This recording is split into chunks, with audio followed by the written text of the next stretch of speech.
Thank you for watching. Please remember to like, share and subscribe. Welcome to our kitchen. Today, we're learning how to roast eggplant so it turns creamy inside with crispy edges. I'll show you the tips and tricks that make it turn out perfect every time. A good tray of roasted eggplant can feel like kitchen magic. The inside turns soft and creamy, the edges brown and sweet, and the mild flavor drinks up whatever you season it with. It's the kind of veggie that can taste rich without needing much. But eggplant can also go wrong fast. It can taste bitter, turn spongy, or soak up oil like a paper towel. If you've ever pulled a sad, pale tray from the oven, you're not alone. The fix isn't fancy. A few small choices, how you cut it, when you salt it, how hot you roast it, make all the difference. This method works for weeknight dinners, meal prep, and easy toppings for bowls, salads, and sandwiches. Pick the right eggplant and prep it so it roasts, not steams. Roasting is basically controlled drying plus browning. If there's too much moisture on the surface, eggplant steams first and stays soft. If you prep it right, the oven can do its best work, moisture evaporates, the outside browns and the inside turns silky. Start with the basics. Wash and dry the skin before cutting. Any water left on the surface slows browning. Cut evenly so pieces finish at the same time.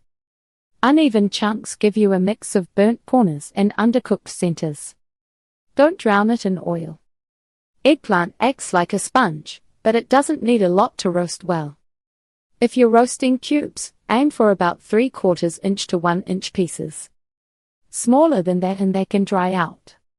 Bigger than that and you'll wait longer for the center to turn tender. For slices, 1/2 inch is the sweet spot. Thin slices brown fast but can turn leathery.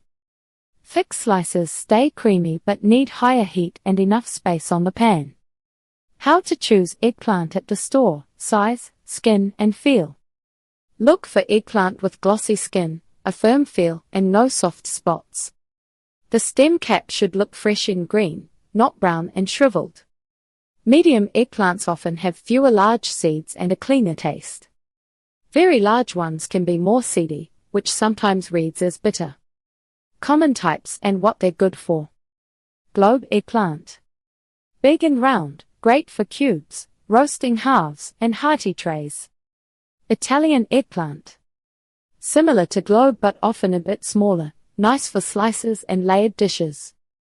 Japanese or Chinese eggplant.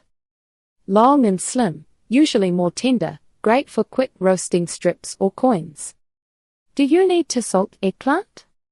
The quick rule that saves time. Here's the simple rule.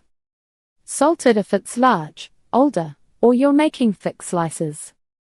Skip salting for small, tender eggplants, especially Japanese and Chinese types, or when you're in a rush and roasting cubes at high heat. Salting helps in 2 ways.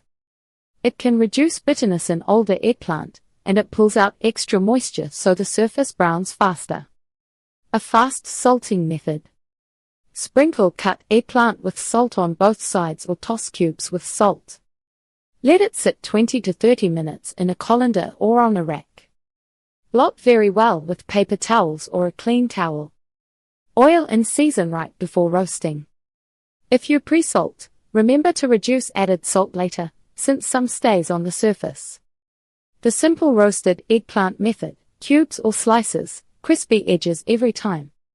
If roasted eggplant had a motto, it'd be hot oven, dry surface, enough space. That combo gets you caramelized edges without flooding the pan with oil. Before you start, heat the oven fully. Eggplant benefits from a strong initial blast. Also, use clean hands or a bowl to toss seasonings so everything is coated evenly. Patchy oil leads to patchy browning. And that's how you get tender, flavorful roasted eggplant. Try this method at home, and stay tuned for part 2, where we'll explore tasty serving ideas and creative ways to enjoy roasted eggplant. Thank you for watching. Please remember to like, share and subscribe.